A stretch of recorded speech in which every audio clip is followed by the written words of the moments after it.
Guys, welcome back to the channel. As usual, I am your host, Sellssi AFRIYIE'S. Today, we're going to get an update on the Ghana Under-20 squad, the Black Sattellites. After an interesting day of results on match day 1 that saw the host Egypt get all 3 points, Zambia and debutant Sierra Leone sharing the spoils, drawing blanks.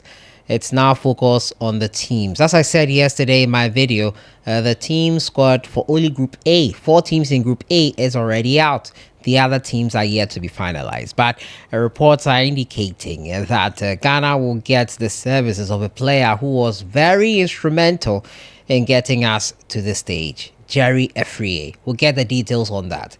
We're also going to talk about Thomas Partey. The Ghanaian has gotten a new bumper contract with Arsenal. The reports are that the contract is just for a year. We'll look at that and if Partey should be taking that. Tomorrow, remember, PSG will take on Arsenal.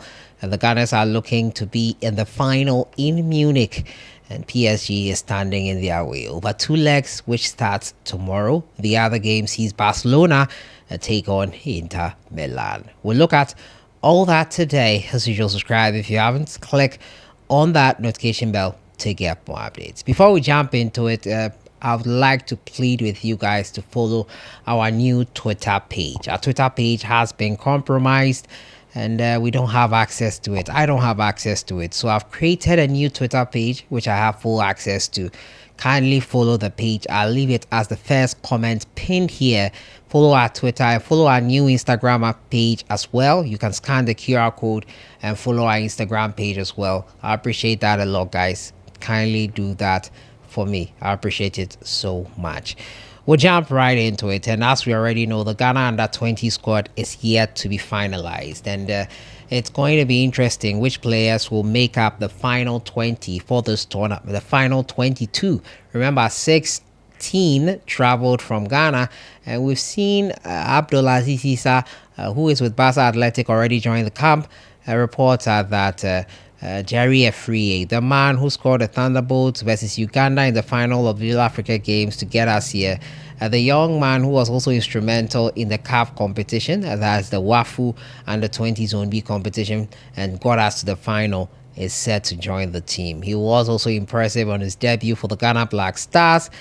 He could be making a debut. Reports in CD Lugo, despite training with them today, that he could still be available. That would be a great boost for the team, and AFRIYIE'S with his abilities will help the team go further. Remember, we are looking to get into the World Cup. 4 teams alone from Africa will represent the World Cup. So AFRIYIE'S, whoever, our top boys will really do us a world of good if they are all available. The final squad is not yet in, but we've seen some also trooping in. So 16 plus Abdulaziz Issa, now AFRIYIE'S. And to confirm AFRIYIE'S possible inclusion, CAF have included him as one of the players to watch in this competition. They listed a couple of players from the major countries, and AFRIYI'S was in there. So we'll see how that one goes. Players to watch, they mentioned Pierre Dorival of Senegal, Mohamed Abdallah of Egypt, AFRIYI'S, a rising forward with clinical finishing ability.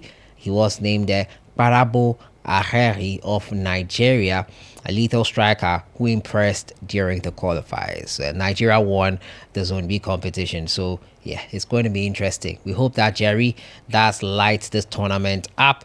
It's going to be amazing. I cannot wait for it to kick off. Well, it has kicked off. I mean, for Ghana to kick off. On the 2nd of May, we play our very first game. Thomas Partey, according to reports, has been given a deal which ends into 2026.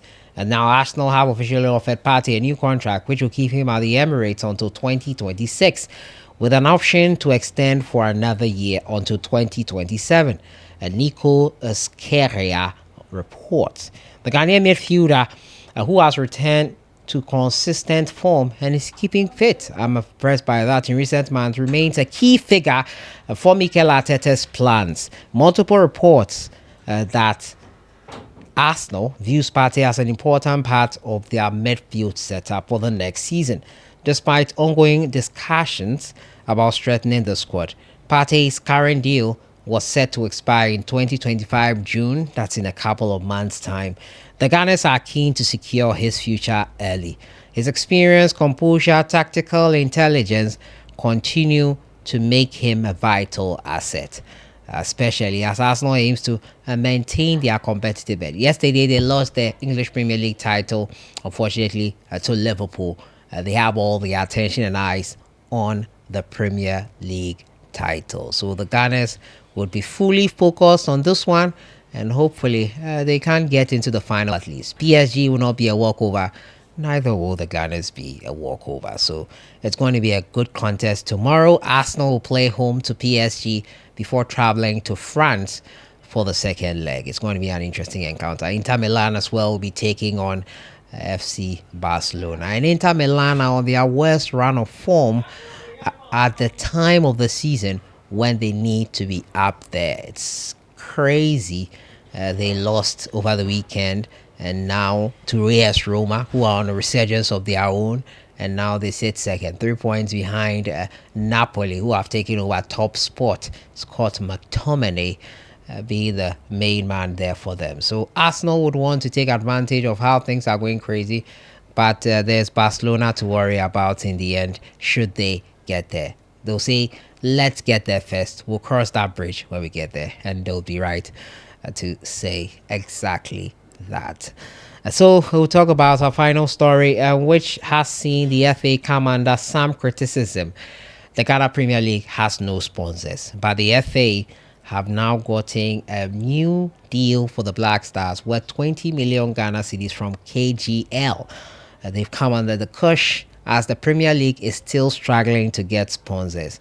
Executive Chairman of KGL Group expressed his delight at the continued partnership, emphasizing the company's commitment to supporting the leadership of the Sports Ministry and the GFA.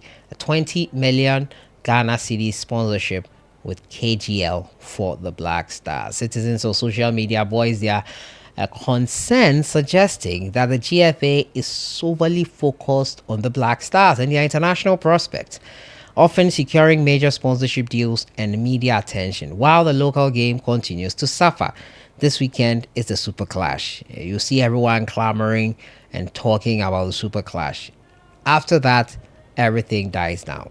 The only big game is always the Super Clash. GPL's ongoing struggles for visibility and sponsorship are a long-standing issue, with fans urging arguing that investing in the local league could foster homegrown talent and elevate the level of competition across the country. And it will be right to say that. But the cash cow for the FA has always been and will always be the Black Stars.